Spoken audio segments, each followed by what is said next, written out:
అందరికీ నమస్కారం అండి.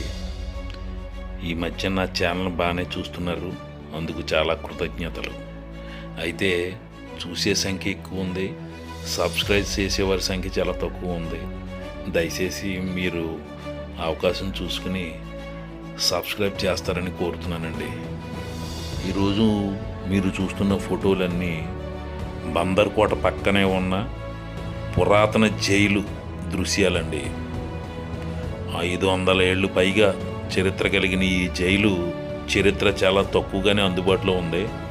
పార్ట్ 2 వీడియోగా ఈ జైలు గురించి ఈరోజు వినండి, చూడండి. కోటను చూడాలని మచిలీపట్నం వెళ్ళినప్పుడు ఆ ప్రాంతానికి వెళ్ళి కోట ఎక్కడ ఉందని అడిగితే చాలామంది సమాధానం చెప్పలేకపోయారండి.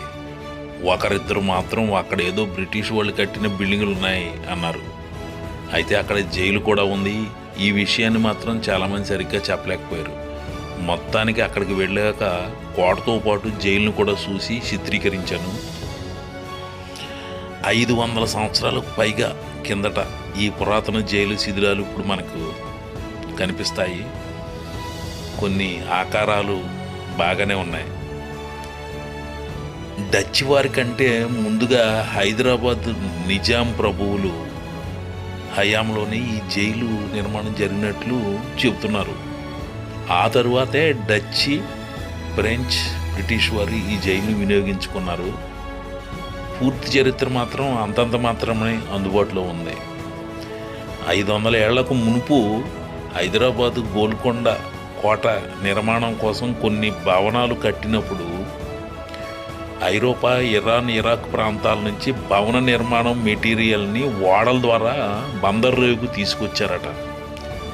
అక్కడ దిగుమతి చేసుకుని గుర్రాలకు కట్టి ఈడ్చుకుంటూ హైదరాబాద్ తీసుకెళ్లి గోల్కొండ నిర్మాణంలో వినియోగించారు. ఇదంతా ఒక రోమన్ రచయిత రాసిన పుస్తకంలో ఉందండి. సరే, ఇప్పుడు ఈ భవనాన్ని ఒక్కసారి చూద్దాం. అప్పట్లోనే చాలా పటిష్టంగా ఈ నిర్మాణం చేశారు. తరువాత దీన్ని వినియోగించుకున్న అభివృద్ధి చేయడంలో నిర్లక్ష్యం వహించడం వల్ల బహుశా ఇలా శిథిలమైపోయి ఉంటుంది. ఎందుకంటే కోట పటిష్టంగానే ఉంది, జైలు మాత్రం ఇలా శిథిలమైంది. బహుశా 500 ఏళ్ళు పైగా కాలం అవడం వల్ల ఇలా తయారై ఉండవచ్చు. భవన నిర్మాణం ఎలా ఉందో చూడండి. ఆ శిథిలాల్లోకి ఎవరో వెళ్ళలేదు. నేనే అక్కడ స్థానికుల్ని అడిగి వెళ్ళాను. ఏయోటి ఉంటాయో వెళ్ళకండి అని అక్కడ ఉన్న స్థానికులు చెప్పారు.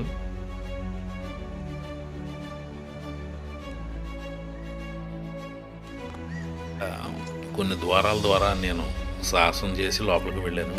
అవే ఈ వీడియోలు చూడండి.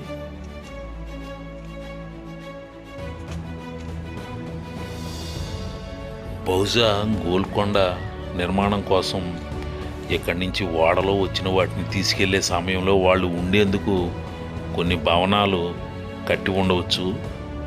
ఆ భవనం మెటీరియల్ని ఇక్కడ వేసి హైదరాబాద్ తీసుకువెళ్ళడానికి. తరువాత ఇది జైలుగా మారి ఉండవచ్చని అనుకుంటున్నారు. ఇక్కడ జైల్లో చూడండి, ఆ రోజుల్లో ఖైదీలు వినియోగించుకోవడానికి ఒక నిర్మాణం కూడా చూసారా, అందులో నీళ్లు ఉన్నాయి. వారు వినియోగించడానికి పక్కనే మీరు ఒక బావిని కూడా చూడవచ్చు.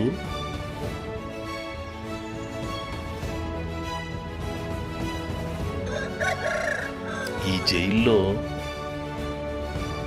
మన దేశీయులే కాదు, తెలుగువారు కూడా శిక్ష అనుభవించి ఉంటారు. ఎందుకంటే ఆ రోజులో బ్రిటిష్ వారు వేసే శిక్షలు కానీ చిత్రహింసలు ఏ విధంగా ఉంటాయో వేరే చెప్పనక్కర్లేదు. ఎన్నో చూసి ఉంటారు, చదివి ఉంటారు. శిథిలావస్థలో ఉన్న ఈ జైలు చాలా విశాలమైంది. చూడండి,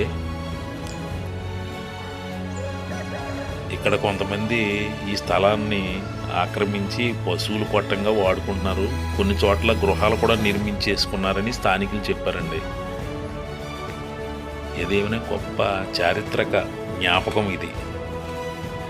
చూడండి దీని నిర్మాణాలు.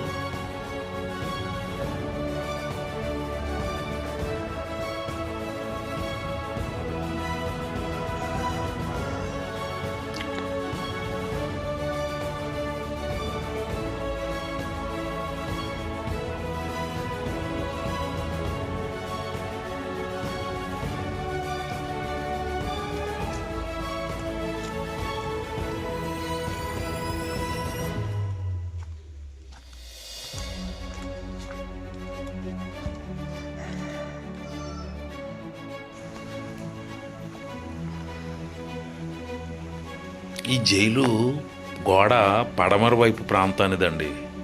ఈ గోడ పక్కనే చూడండి ఒక కందకం కనిపిస్తుంది. అంటే జైల్లో వాళ్ళు తప్పించుకుని వెళ్లకుండా వీలుగా ఒక కందకం తవ్వటం అనేది పూర్వం నుంచి రాజుల కోటల్లో ఉన్నాయి. ఆనాటి జైళ్ళలో కూడా ఇదే విధానం ఉంది.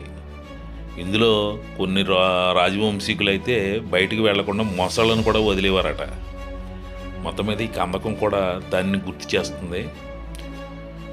చూశారు కదండి